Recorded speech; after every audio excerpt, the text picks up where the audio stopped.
दे दिया, इन दोनों को वैध माना है। ये मथुरा वाला ड्राइवर भी ट्रस्ट का मेंबर नहीं है और उज्जैन वाला भी मेंबर नहीं।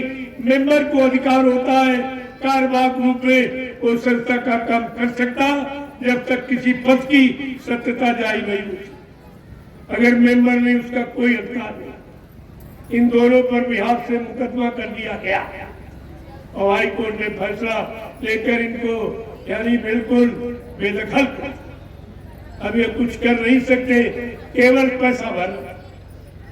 गुरु की सच्चाई छिपाने में तुम्हारी सेवाएं खर्च कर रहे हैं, तुमको भी दोषी बना रहे।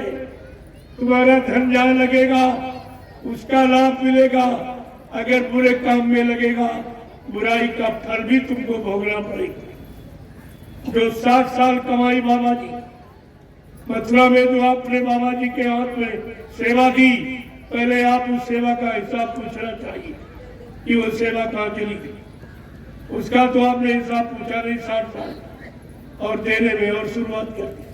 अब भी नहीं पूछ रहे सेवा कहाँ लग रही। ये सब सेवा तुम्हारे घूस रिश्वत में डाली। पहले तो अपनी रक्षा के लिए जो सुरक्षा बल रखा मथुरा आश्रम पर, तुम्हारी सेवा समझती। उनकी तनख्वाह में, उनका मुर्गा मीट खिलाने, दारू पिलाने में वो सब तुम्हारी सेवा चली। और आज जा रही है इस रात को छिपाने में। जब ये जांच होने लगती फट से करोड़ 2 करोड़ भर दिया। अरे तुम कब तक ये करोगे? मैं तो तुम्हारे पीछे ही खड़ा हूं। कहाँ जाओगे बच्चे? हम तुम्हारे लिए भगने का रास्ता ही बंद कर देंगे। केवल हमको अभियान चला लेने दीजिए। सहयोग कर लिए अच्छी बात, नहीं सहयोग करोगे तब भी मैं अपना अभियान चलाऊंगा।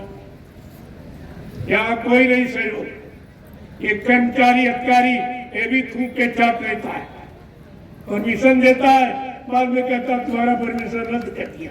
इसलिए क्या तुमने खूबी देख के दिया और क्या कमी देख के रद्द कर दिया? अगर मैं तेरा परमिशन तेरे दस्खत लेकर अगर कोर्ट में खड़ा हो जाऊं, तेरी नौकरी बचेगी? तो समझता कोई जानता नहीं कानून। इसलिए हमारी बात पीछे मत पड़ो। जो संतों से टकराएगा वो चूर चूर हो जाएगा। मैं लास्ट वार्निंग फिर आपके लिए कह देता हूं, इसलिए चुपचाप अपनी नौकरी करो, हमारे लिए पीछे मत पड़ो। जबकि मेरे पास यानी प्रमाण पत्र है। मैंने जय गुरुदेव आध्यात्मिक प्रचार समिति का गठन किया है और उसका हाई कोर्ट से परमिशन ले लिया। मैं पूरे उत्तर प्रदेश में कई भी धर्म का संदेश दे सकता हूँ, मुझे परमिशन की जरूरत ही नहीं, लेकिन फिर भी मैं इनका सम्मान करके परमिशन लेता हूँ। लेकिन इनको अपनी इज्जत, अपने मान सम्मान का कोई खबर नहीं, इनके पास कोई नहीं। तो इसलिए किसी काम के लिए हमको विवश मत कीजिए जो आपका नुकसान हो जाए। अभी तो ये नुकसान नहीं तो आध्यात्मिक नुकसान हो जाएगा, क्योंकि धार्मिक देश और धार्मिक सत्ता, क्या धार्मिक देश धार्मिक सत्ता में क्या धर्म का संदेश देने की हमको परमिशन लेनी चाहिए? क्या धार्मिक सत्ता के लोग, अगर मैं उनके पास तुम्हारी सूचना भेजूं तब तुम्हारा क्या होगा? अरे धार्मिक सत्ता में धार्मिक संदेश नहीं तो क्या धर्म का, क्या पाप का, क्या हिंसा, क्या लूटपाट का संदेश दिया जाएगा? ये इनको भी समझ लेना चाहिए, ज्यादा अच्छा। इसलिए मेरे पास तो ऑलरेडी परमिशन पूरे उत्तर प्रदेश का, मुझे तुम्हारा परमिशन लेने की जरूरत नहीं। अभी मैं तुम्हें सूचना देता हूँ, इंफॉर्मेशन करता हूँ कि तुम भी आओ, बैठ के सुनो ये क्या कहा जा रहा, इसके लिए कहा जा रहा, कौन सा आने वाले भारी घटना, भारी बीमारी, भारी नुकसान को बचाने के लिए ये अभियान चलाया जा रहा। लेकिन इन विचारों को क्या मालूम, ये रोटी खाने वाले, टट्टी करने वाले ने क्या मालूम ये धर्म क्या होता, कर्म क्या होता, मानवता क्या है, इंसानियत क्या है, प्रेम प्यार मोहब्बत क्या, सेवा दया सदाचार, परमात्मा की यादगार क्या, माँ बहन बहू की बेटी की परख पहचान क्या, ये क्या जाने? ये दारू मुर्गा मीट खाने पीने वाले ही क्या जाने? ये सब करते हैं, सब जितना कर्मचारी सब करता। किसी ने तो इस पर पाबंदी नहीं लगाई है, सबको जरूरत है, इसको इसीलिए बंद किया जाता। बंद क्या कर रहे हैं? लूटो खाओ मौज उड़ाओ, ये मंत्र सिखाया जाता है। जनता की जरूरी चीजों पर पाबंद लगाया जाता। ये कानून है तुम्हारे देश का। तुम देश के नागरिक हो, मैं भी देश का नागरिक हूँ। नागरिक की हैसियत से हमको अच्छा बुरा कहने का पूरा अधिकार है, इसे कोई नहीं रोक सकता। अभी तो मैं पूछता हूँ, पूछूंगा भी नहीं, फिर तुम क्या कर लोगे हमारा? मैं इतने आदमी लेकर निकला हूँ, तुम क्या करोगे? अरे कोई दुर्घटना हो जाए, कोई चोरी हो जाए, कोई गलत काम हो जाए या गलत शिक्षा हम दे, कोई तोड़ फोड़ आंदोलन, कोई धरना गिराओ कराए, तब तो आप कहिए मैं तो तुम्हारा काम कर रहा हूँ। जो काम तुम नहीं कर पा रहे हो, मैं वो काम करके दिखाता। हमारे यहाँ इतने लोग आदमी, ये साइकिल पर ये 1500 आदमी चल रहा है, जिसमें 50 कन्याएं। इनको देखिए आप, तुम्हें शर्म आनी चाहिए देखकर। ये अनुशासन का पूरा पाठ आधा रोड छोड़ के चलते। इस शासन प्रशासन को किसी तरह की हमारे से कोई परेशानी नहीं, और ये किसी से कुछ नहीं मानते। अपनी गुरभक्ति गुरमस्ती में चले जा रहे हैं। इन्हें कुछ नहीं चाहिए, ये स्वार्थी लोभी लालची नहीं। मैं इनको किराए भाड़े पर नहीं ले आया हूँ, इनके मानो में डीजल पेट्रोल मैंने नहीं डाला। ये अपनी गाड़ी कमाई खर्च करके ये देश को एक नया नमूना, एक नया मोड़ पेश करना चाहते, लेकिन ये कोई समझदार हो तब तो समझेगा। इनकी तो बुद्धि खराब होगी, शराब पीकर मुर्गा मीट खाकर। ये धर्म कर्म को क्या जाने प्रेमियों, इसलिए आपको समझ लेना चाहिए। मैं एक बात और आपसे पूछूंगा कि देश का राजा प्रधानमंत्री, क्या प्रधानमंत्री की गद्दी पर प्रधानमंत्री का ड्राइवर बैठ सकता है? जोर से बोलो, क्या प्रधानमंत्री की गद्दी पर प्रधानमंत्री का ड्राइवर बैठ सकता है? नहीं। क्या फैसला दिया जाएगा? नहीं। अगर जबरदस्ती बैठ जाएगा तो गद्दी की मर्यादा रहेगी या चली जाएगी? चली जाएगी। आपने क्या किया? वो ड्राइवर शराबी को गुरु की गद्दी पर बैठा दिया। अरे गुरु की गद्दी पर कौन बैठता? पिछले गुरुओं का इतिहास पढ़िए। गुरु का समकक्षी, गुरु के समान कोई आत्मज्ञानी, आत्मा को जगाने वाला, परमात्मा से मिलाने वाला, ऐसे को गुरु गद्दी दी जाती, और तुमने शराबी को बैठा दिया। देश का क्या हुआ? जो सत्संगी भी नहीं है, नामदानी भी नहीं है, शाकाहारी भी नहीं है, संस्था का मेंबर भी नहीं, कभी 2 रुपए सेवा दी नहीं, एक डलिया मिट्टी कभी वहां डाली नहीं, वो सर्वो सर्वा बन गया उत्तराधिकारी। तुम क्या बन गए? तुम चेला बनकर भी नहीं रह पाए। ये हम गुरु के भक्त थे, वो भी नहीं, वो भी आपने सब खत्म कर दिया। क्या मिला आपको? इसलिए बात को समझिए। मैं आलोचना नहीं कर रहा हूं सच्चाई कि जो सत्य को छिपाता है वो संत का द्रोही कहलाता, जो गुरु वस्त्रों को छिपाएगा वो गुरु का द्रोही कहलाएगा। जिससे धर्म की स्थापना होती है, भूमिका व्यवस्था को जो छिपाएगा वो धर्म का द्रोही कहलाएगा। प्रेमियों, तुम इस समय 3 द्रोह में फंसे हो, संत द्रोह, गुरु द्रोह और धर्म द्रोह। कौन निकालेगा आपको? ये सब समझ लीजिए आप। ये कोई नहीं बताएगा और न कोई बताने आएगा इस तरह से। तो आप इसको मद्देनजर रखिए। रही बात नाम पावर की, ये भी सब झूठ। 4 अप्रैल 2005 तारीख लिख लीजिए, कोई नहीं बताएगा। एक बिहार से प्रेमी आया, उसने कहा स्वामी जी हमारे पिताजी नामदान देने लगे। कहते स्वामी जी का आदेश तुरंत हस्तलिखित पत्र बाबा जी भारत की समस्त संगतों को भेजा कि बच्चा, मैंने हिंदुस्तान में किसी को भी नामदान देने का कोई अधिकार नहीं दिया, न हमारी कोई अभी ऐसी मोहर। नामदान वो देगा जो 7 जन्म आगे 7 जन्म पीछे जीव के पाप कर्मों को धोना, हटाना, मिटाना जानता है, वो नामदान देगा। ऐसे नहीं जैसे एक ने हल्ला बचा दिया तुम लोग नामदान होना नामदान। दूसरा आदेश देखिए, सब आदेश 2010 में बाबा जी ने एक आदेश जारी किया कि बच्चा, आज तक मैंने जितने आदेश दिए मैं सारे आदेशों को निरस्त कर रहा हूं। न मेरे यहाँ कोई अध्यक्ष बनेगा, न मंत्री, न कोई वक्ता प्रवक्ता, सब लोग सेवादार बनो, भजनानंदी बनो। परिवर्तन सेवादारों से होगा, भजनानंदियों से होगा, अध्यक्ष मंत्रियों से, वक्ताओं से, नेताओं से। ये धार्मिक धरा पर न कभी परिवर्तन हुआ और न कभी होगा।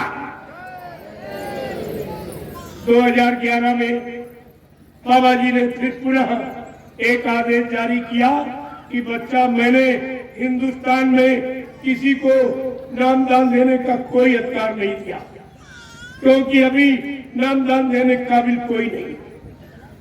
जो अपनी जीवात्मा को जगा लेगा, परमात्मा से मिला लेगा, परमात्मा के दरबार का दरबारी बन जाएगा, वो नामदान देने का अधिकारी बनेगा।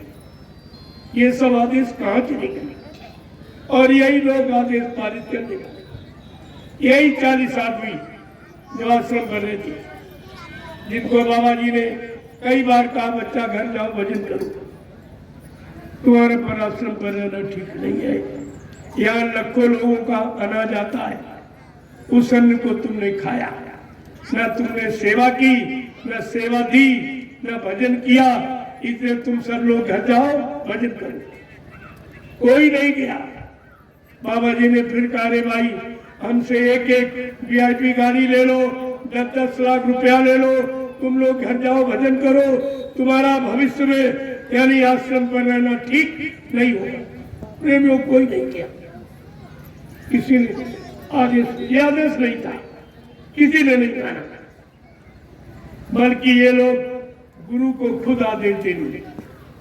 देखिए कैसे चेले गुरु का आदेश नहीं माना और गुरु को आदेश देने लगे कि इतने साल से हम तुम्हारे साथ रह रहे, अब हम कहाँ जाएं, ऐसा करें, आप ही कहीं जगह ढूंढ लीजिए।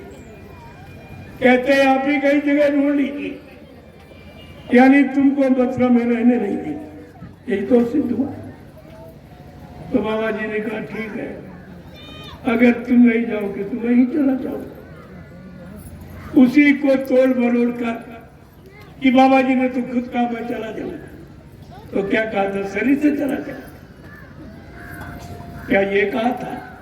ये तो मैं पहले, बहुत पहले कहा था कि बच्चा, आगे भविष्य में ऐसी नाजुक स्थिति बना के खड़ी करूंगा, फिर कुछ दिनों के लिए मैं तुम्हारे से दूर चला जाऊंगा, तुम इतनी जल्दी हमें नहीं पहचान सकोगे। मैं समय पर आकर अपने समस्त वादों की जानकारी दूंगा, समस्त वादों को पूरा करके दिखाऊंगा, लेकिन तुम मेरा इंतजार भजन करके करते रहना। क्या किसी ने इंतजार किया? 1 मिनट आपने इंतजार नहीं किया। कोई इधर भाग गया, कोई उधर भाग गया, कोई उधर, इंतजार किसी ने नहीं। तो आप मिलेगा क्या? जब आपने कोई आदेश नहीं माना है, कोई इंतजार नहीं किया, तो क्या मिलेगा? इसीलिए आप कहते हो भजन नहीं बनता, ध्यान नहीं बनता। बनेगा कैसे? बनाने के लिए तुमने गुरु आदेश पालन किया है? कुछ नहीं, कुछ भी तो आपने किया। और इस पाप कर्म में साझेदार बन गए, इस प्रचार में बाबा जी बन के चले। जब आपको मथुरा में बुलाया था इन लोगों ने कि अंतिम दर्शन कर जाओ, आप लोग गए थे, तो सच बताना बाल बच्चेदार हो, क्या मथुरा में बाबा जी के शरीर को हिंदुस्तान के किसी प्रेमी ने पूरा खोल के देखा था? नहीं। क्या पूरा शरीर किसी को खोल के दिखाया गया था? नहीं। फिर तुमने मान कैसे लिया? अगर कोई कहे तुम्हारा पिता मर गया,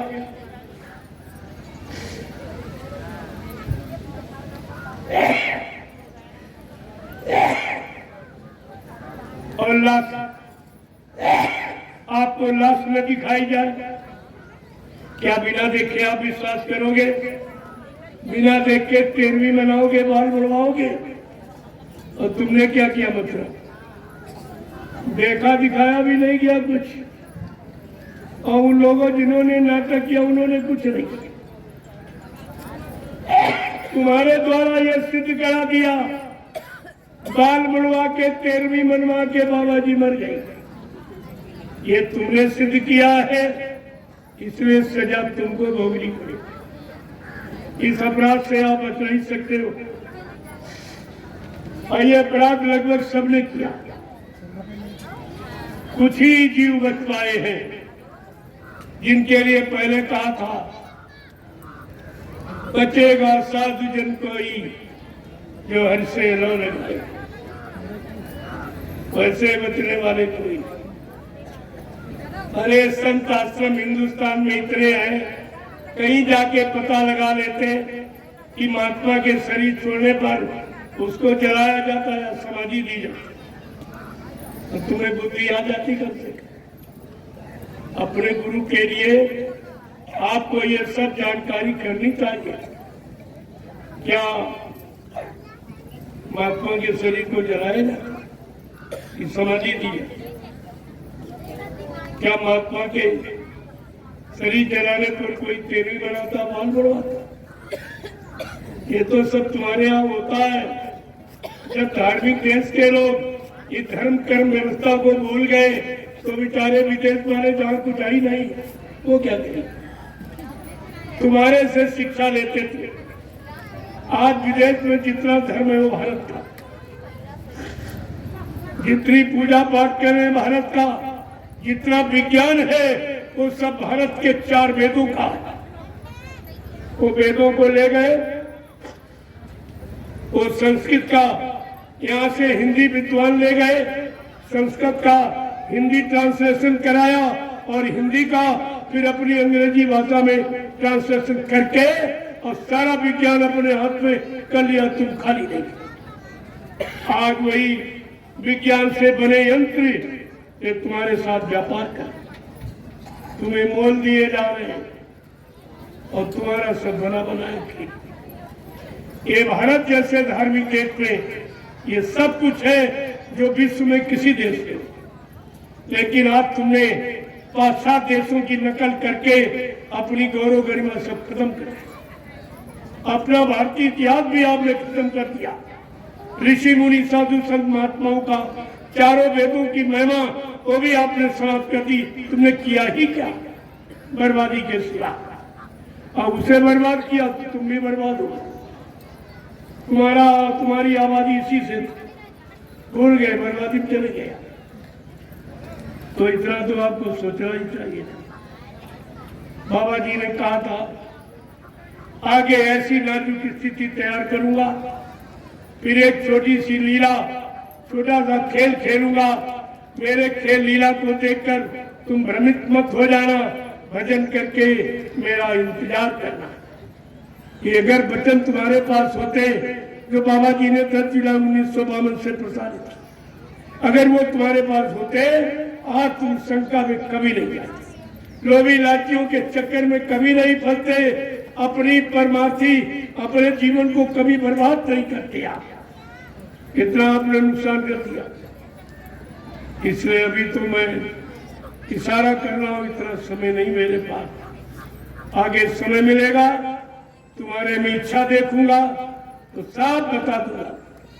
जानता मैं सब, लेकिन अभी नहीं बताऊंगा, क्योंकि अभी तो कोराम मच जाएगा। इसलिए अपने परिवार का नुकसान कराना परिवार के सदस्य कोई मानता नहीं। ये कोई बुद्धिमानी नहीं कि अपने परिवार का नुकसान कराए, क्योंकि अगर बता दिया जाए इन लोगों ने जल्लादों का काम किया बाबा जी के साथ। लेकिन तुम्हें होश नहीं है, जब मंदिर के परिसर में एक चार्ट लगाया गया था, उस चार्ट में जहर की पुड़िया चिपकाई गई। पूछा गया बाबा जी ये जहर कहाँ से आया? कहा बच्चा सब मेरे शरीर से निकला। कहा किसने दिया? कहा इन्हीं लोगों ने दिया। बस वहीं से ये घबरा गए कि बाबा जी ने ये रात संगत में फैला दिया, कई संगत हमारे साथ कोई गलत व्यवहार न करने। अब आप ये भी बेचारे नहीं समझ पाएंगे, इनकी बुद्धि ने है कि क्या काम नहीं किया कि जब तुमने हजारों बार बाबा जी को जहर दिया, जहर ने इनका कुछ नहीं कर पाया और जहर वो निकाल के शरीर से बाहर कर दिया। ये यानी मूर्ख तब भी नहीं समझ पाए ये पूरी यानी ये भगवान है कि भगवान का भगवान है, जिसका जहर नहीं कुछ कर पा रहा तो तुम क्या कुछ कर लोगे। लेकिन ये समझ में नहीं आया, क्यों? विनाशकारी विपरीत बुद्धि। जब जिनका विनाश होने को होता उनकी बुद्धि विपरीत दिशा में काम करती। जब इनके पाप का घड़ा ये भर गया, अब ये फूटने वाला है। उस समय इनकी बुद्धि कैसी होती? जब जैसी हो कव्यता तब तैसी मति होए, काल रेख की लेख को मेट सके नहीं कोई। प्रेमी से कोई नहीं। ये तो अपराध इन पर लग गया। आपको बचाने की कोशिश की जा रही, नहीं बचोगे तुम भी वही चले जाओ। लेकिन हिंदुस्तान में मुसलमानों की तरह कोई ये नहीं कह सकता कि हाय हुसैन हम न, हम आपको ये नहीं कहने देंगे। मैंने इन 10 वर्षों में पूरा संदेश प्रसारित किया। 28 मई 2012 से लीला है 18 मई 2012 की, ठीक 10 दिन बाद मैंने अभियान जारी कर दिया। और सबसे पहले मैं सूचना देने गया दिल्ली में। इन शासनकर्ताओं को इनको सूचना दे दे, ताकि ये न कहे कि बाबा जी की मौत के बारे में आपने कुछ बताया नहीं था। मैंने सारी जानकारी, मैंने 1.5 घंटा मीडिया से वार्तालाप किया। मियाँ ने फुल चैनल खोला, पत्रकारों ने कैमरे खोले, लेकिन आज तक कुछ नहीं छापा जो मैं 1.5 घंटे बोला था। सारा रात मैंने खोल के वहीं पर रख दिया। ये सब झूठा प्रचार है। लेकिन ऐसा है, पैसा करे सरग महाराज। आज का ये मुख्य अर्थ युग है। जिसको पैसा दिखा दो उसी का ईमान धर्म समाप्त हो गया। ईमान धर्म बेच देगा पैसे के आगे, किसी को कलयुग कहते हैं। जो मैंने कहा वो कुछ नहीं छापा गया। मैंने ये भी कहा अगर आप समय तो जानता था ये निकालेंगे नहीं है। अगर का हमने कहा आपने सुनवाई कार्रवाई ना की तो मैं 1 सप्ताह के बाद फिर आ जाऊंगा। कोई सुनवाई कार्रवाई नहीं की, मैं 1 सप्ताह के बाद फिर उसी दिल्ली में जंतर मंतर भूमि के नाम से जो जानी जाती, जहाँ लोग भारत सरकार से न्याय मांगने जाते, मैं उस भूमि पर गया और 500 प्रेमियों को लेकर मैंने राष्ट्रपति को ज्ञापन दिलाया। प्रेमियों ने ज्ञापन दिया। मैंने रिसीविंग, हमने कहा ले लो, रिसीविंग भी ले ली। 4 महीने मैंने बैठकर भारत सरकार का इंतजार किया कि बाबा जी की मौत के बारे में भारत सरकार कोई न कोई निर्णय लेगी। लेकिन प्रेमियों आज तक कोई निर्णय नहीं। तब मैंने निर्णय ले लिया, मैं छिपाई सच्चाई को छिपने नहीं दूंगा। जब तक मेरे शरीर में श्वास रहेगी मैं गुरु की इस सच्चाई को छिपने नहीं दूंगा। मैंने अभियान जारी कर दिया।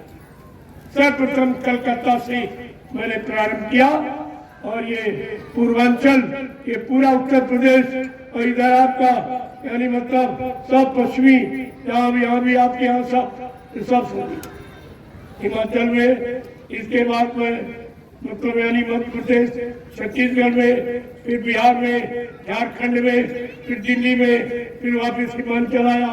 चंडीगढ़ होता हुआ मैं उत्तरांचल आ गया। उत्तरांचल से मैं उत्तर प्रदेश। पहली गुरु पूर्णिमा मैंने 2013 मनाई कुशीनगर में। खुशी मिले। इसके बाद तब से लगातार ये जागरण मनी बंद नहीं, बराबर जानकारी प्रेमियों को दे रहे। कोई प्रेमी ने कैसे हमें बताया नहीं, लेकिन आपका भी कुछ कर्तव्य है। अगर तुम्हारे घर में कोई पिता भाई खो जाता है, आप कितना प्रयास करते हो, कितना पेपरों में गजट करवाते हो, तरह तरह से, लेकिन गुरु के प्रति तुम्हारी कोई आस्था नहीं, कोई प्रेम नहीं, कोई श्रद्धा, कोई सेवा भाव, कोई विश्वास नहीं। आप कहीं ढूंढने गए, खोजने गए, कभी पता लगाया और बताया जा रहा तो तुम्हारी समझ में नहीं आ रहा, फिर आपको लाभ क्या मिलेगा? बाबा जी पूछे तुमने मेरे लिए क्या किया, आप क्या जवाब दो? तुम्हारे पास जवाब है कुछ? बात को पहले समझ लीजिए। जय गुरुदेव, जय गुरुदेव, जय गुरुदेव, जय गुरुदेव, जय गुरुदेव, जय गुरुदेव। जय गुरुदेव नाम किसका? प्रभु का, जय गुरुदेव नाम किसका? प्रभु का, जय गुरुदेव नाम किसका? प्रभु का। अब आप लोग खड़े हो जाओ, खड़े हो जाओ आप लोग। बहुत समय हो गया बैठे, हमें भी दूसरे पड़ाव के लिए जाना। केवल मैं इशारे दे रहा हूँ, समय मिलेगा आपका दर्शन करूंगा। गुरु के अनमोल वचन तुम्हारे सबके काम तक पहुंचाऊं। ये मेरा काम है, मेरा और कोई काम नहीं। कोई निंदा और उत्तरापराध नहीं। अरे अपने परिवार की कोई निंदा करो, पहले आप सुनो मैं कहता क्या हूं। इस सच्चाई को तो आप सुनिए। अब तुम सच्चाई को कौन निंदा है तो इसको तुम नहीं मारेंगे। सच्चाई कभी निंदा हो ही नहीं सकती। आप लोग लाइन से खड़े। जय गुरुदेव, जय गुरुदेव, जय गुरुदेव, जय गुरुदेव नाम किसका? प्रभु का, जय गुरुदेव नाम किसका? प्रभु का, प्रभु का प्यारा नाम। जय गुरुदेव, जोर से बोलो, सब मिल बोलो, बोलना होगा, अभी से बोलो, किधर से हरेंगे, सब कष्ट मिटेंगे, सुख शांति मिटेंगे, सबके दाता, सबके मालिक, प्रेम से बोलो। ये नाम नहीं इंसान का, ये नाम है प्रभु का, ये काम नहीं इंसान का। ये काम है प्रभु का। अब प्रेमियों, इंसानों के बस का कोई काम नहीं। चाहे राजनीति का हो, चाहे धर्म नीति, सब फेल हो गए। सब अपने अपने कर्म कर्तव्य को भूल गए और सब में यानी अपने बच्चों की महिमा करूंगा। जो कहते हैं वो कभी नहीं करते, जो वादा करते हैं सब वादा खिलाफ है। अब इनकी भगवान क्या करेगा यही जाने, लेकिन सच्चाई ईमानदारी अब हिंदुस्तान से चली गई। कोई ईमानदार, कोई सच्चा, अपने बच्चों पर टिकने वाला, अपने जवान की महिमा जानने वाला कोई नहीं। कब होगा? ऐसी स्थिति परिस्थिति में आपका जीवन खतरे में, परेशानियों में चला गया और इसे दूर करने वाला कोई नहीं। इसलिए बाबा जी ने क्या कहा? हुई है संतराज भारत माँ, अब बताए बचिए ना। बाबा जय गुरुदेव की वाणी तब दिखाई पड़ी है, ये सब दिखाई पड़ी। इसको तो संत रविदास जी ने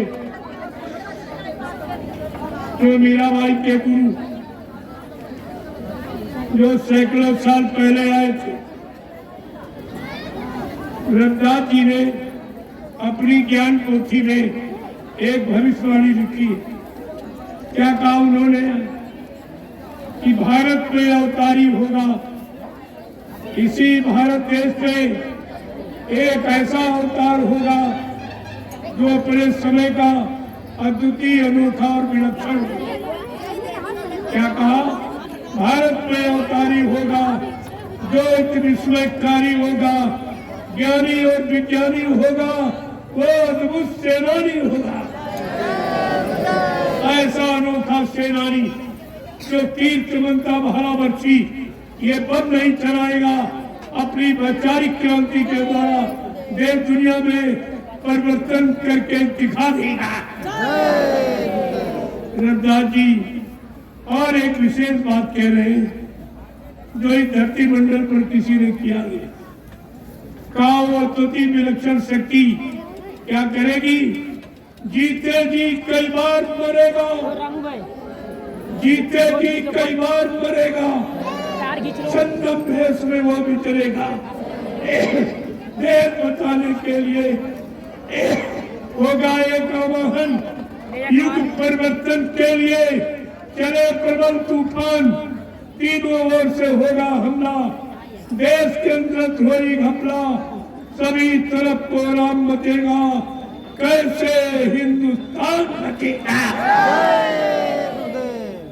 प्रेमियों, जो हिंदुस्तान को बचाएगा वो भारत का महापुरुष कहलाएगा, जो विश्व युद्ध को रोक देगा वो भारत का महापुरुष कहलाएगा, जो अणुबम परमाणु बम की विषैली गैस, विषैली जीवाणुओं को अपनी तरफ से हवा चलाकर ये सब विषैली गैसें उसी देश को वापस कर देगा, वो समय का महापुरुष कहलाएगा।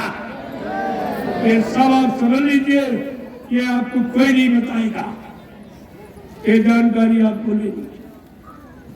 रविदास जी और भी कुछ कह रहे हैं। क्या कह रहे हैं? जिसने भारत को सताई, जिसने इसकी खरी लुटाई, भारत देश में रहने वाले जीवों की, भक्तों की को जिसने लूटा है या लूट रहे हैं, वो कान खोल के सुन रहे। ये जो कमीशन एजेंटी आज संगत में कर रहे हैं, अभी मैं आपके लिए हिदायत देता हूं, आप इसको बंद कर दीजिए। तुम मत सोचो कि कोई देख नहीं रहा, कोई लेने वाला नहीं, तुम्हें क्या मालूम? वो इतना दयालु है, देता है, छप्पर फाड़ देता है, और जिस दिन लेगा चमड़ी उधेड़ लेगा। कहा दया बिन संत कसाई, दया बिन संत कसाई। अगर दया हट जाए तो काम मेरे जैसा सच्ची में कोई कठोर नहीं। इसे रविदास जी कह रहे वो महापुरुष एक काम और भी करेगा। जिसने भारत मां सताई, जिसने इसकी खरी लुटाई, वो क्या करेगा? ढूंढ ढूंढ कर बदला लेगा, सब हिसाब चुकता कर देगा। इसलिए तुम मत सोचो, बाबा जी ने पहले इशारा किया था कि बच्चा मैंने ऐसा जाल बना के रखा जिसमें छोटी बड़ी कोई मछली बचेगी नहीं जो फंसे। तुम इशारों को क्या समझोगे? ये संत वचन अटपटे, झटपट रखे न कोई, जो झटपट रखे तो चटपट दर्शन हो, तो आपको सब दिखाई देगा। जय गुरुदेव। अब आप लोग लाइन से खड़े हो जाओ, मैं आप सबका दर्शन करना चाहता हूँ। क्यों इतने लोगों से एक बार की मिलना तो मुश्किल है, और कुटी में इतनी जगह नहीं कि वहां बुला के आप तो मैदान में व्यवस्था बना दी गई, एक लाइन महिला एक पुरुष। मैं अभी 1-1.5 घंटे में आपसे मिलेंगे, आपका दर्शन करूंगा। आप बाल बच्चे परिवार छोड़ के आए हो, एक ही दुकान दफ्तर, बिजली, व्यापार, मजदूरी, ये त्याग है। आप कलयुग में इतना बड़ा त्याग कोई नहीं कर सकता। मैं ऐसे त्यागियों का दर्शन करूंगा इनको प्रणाम करूंगा और इनको ये बरकत, ये जो प्रसाद लाइची दाना, ये हर मुसीबत हर बीमारी में आपकी मदद करेगा। लेकिन एक काम आपको शाकाहारी बगैर परहेज के डॉक्टर में कोई गारंटी नहीं देता। ये परहेज है कि आप अंडे शराब को मांस मछली से दूर, निंदा आलोचना बुराई प्रतिशाई से दूर, दूसरे के धन स्त्री और पति से दूर, ये परहेज है। अगर आप परहेज कर रहे हैं, मैं दावे के साथ आपके बीच में कर रहा हूँ, ये सब काम तुम्हारा जय गुरु नाम के द्वारा हो जाएगा। सब काम आज तक आपने ये सुना पड़ा नहीं होगा कि किसी नाम ने ये वादा किया मैं तुमको मिलूं। हरि नाम ने सचिव पे वादा नहीं किया तो हरि नाम को लेकर मैं उसको मिलूं। त्रेता के राम नाम ने, सीताराम ने भी ये वादा नहीं किया तुम सीताराम ने कहोगे मैं तुमको मिलूं।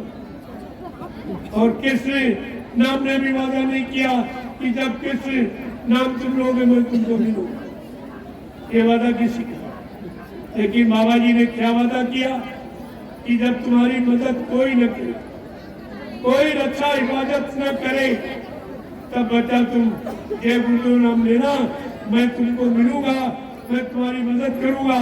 शंका की बात की, लेकिन आप परिवार शाकाहारी रहना, एक ही परहेज आपको करना, बाकी घर गृहस्थी परिवार में रहो। मैं कोई साधु बनाने नहीं आया हूँ। बाल बच्चों में रहो, खेती दुकान धंधे बिजली व्यापार मजदूरी अपनी अपनी करो और इसी में समय बचाकर परमात्मा का भजन करो। तो आपके दोनों का बोल जय गुरुदेव। अब आप सब लोग ये प्रसाद है, ये प्रसाद खरीदा नहीं जाता, ये मोल नहीं मिलता, बनाया जाता। अब हिंदुस्तान में प्रसाद कोई बना के नहीं दे सकता, इसीलिए वो कहते हैं प्रसिद्ध परे तू अपने घर से तो प्रसाद खरीद के ला। वैसा प्रचार उन्होंने किया और तुमने ये सोचा नहीं कि हम घर से ले जाए, तुम्हारे पास चिंता करेंगे। तुम जब प्रसाद बनाना नहीं जानते हो, हमारा कोई काम नहीं करना, कोई आशीर्वाद कोई वरदान तुम्हारे पास आई नहीं, तो तुम्हारे पास क्या करने आए। लेकिन तुम्हारी बुद्धि मारी गई, कुछ नहीं चलेगा, अपना ही खर्च करके अपनी जेब खाली करके आ जाते, क्या मिला कुछ। अगर ऐसे सोते रहोगे तो हमेशा पीटे जाओगे, हमेशा ऐसा मारते रहेंगे, सताते रहेंगे, तुम क्या हमेशा गुलामी बनेगे। जब तुम एक बार सोए तो 350 वर्ष मुसलमानों ने तुम्हारे पर राज किया, तुमको गुलाम बना के रखा।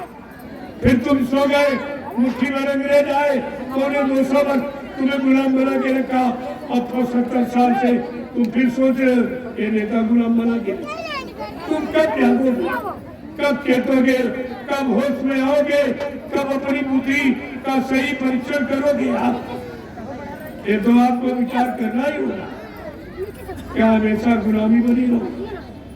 तुम्हारी पढ़ाई लिखाई डिग्री डिप्लोमा जिसका, न तुम्हारी गुलामी खत्म हुई, न परिवार समाज देश की खत्म कर पाए, फिर तुम्हारी पढ़ाई लिखाई का मतलब क्या हुआ। जय गुरुदेव। और ये काश्तकार कर्मचारी अधिकारी मजदूरों के बच्चे ही तो डीएम इसमें सृष्टि बने बैठे, इनको भी होश नहीं है कि तुम्हारे पिता काश्तकार, तुम्हारे पिता ने मजदूरी करके तुमको पढ़ा लिखा इस पद पर पहुंचाया है। तुम्हारा कर्तव्य क्या है कि समाज के ईश्वर की रक्षा करना, इनकी फरियाद को सुना। एक तो कोई सुनाने वाला नहीं, मैं पूरे देश की तरफ से सबके कल्याण हित लाभ के निकला तो ये परमिशन है। और देखे कहते हमने नहीं दिया, ये तुरंत छूटे काम। इनकी अपनी वाणी का, अपनी जबान का, अपनी पद का, अपने अधिकार का कोई ज्ञान भान नहीं कि हम कर क्या। आखिरकार एक दिन परमात्मा के दरबार में जाना होगा, उस समय तुम क्या जवाब दोगे। मैं उस समय तक तुम्हारे पास होगा, आप क्या जवाब दोगे। तुम झूठ बोल नहीं सकते। मैं तारीख बाई तारीख बताऊंगा, इस तारीख को तुमने ये परमिशन नहीं दिया जब मैं धर्म का धार्मिक देश, धार्मिक सत्ता के बीच धर्म का संदेश लेके आया। आपने हमारी क्या मदद की? जय गुरुदेव। जय गुरुदेव। आप प्रेमियों, आप लाइन से खड़े हो जाओ। मैं एक एक प्रेमी का दर्शन और एक एक को प्रणाम करूंगा। और ये प्रसाद, ये तीनों काम हिंदुस्तान में कहीं नहीं, कहीं चले जाओ, देने वाला कोई नहीं, लेने वाले सब है। आपको कोई दे नहीं, कहीं चले जाओ। कर्मचारी अधिकारी की बात करते हैं, इस पर तो घूस दो, तब काम करे नहीं करेगा। कोई देने वाला है ही नहीं। देने वाले का मतलब दाता। जब कोई दाता नहीं होगा तो हम सब भिखारियों को कौन देगा? इतना तो विचार आपको करना ही चाहिए। जय गुरुदेव। जय गुरुदेव। अब आप लाइन से करें।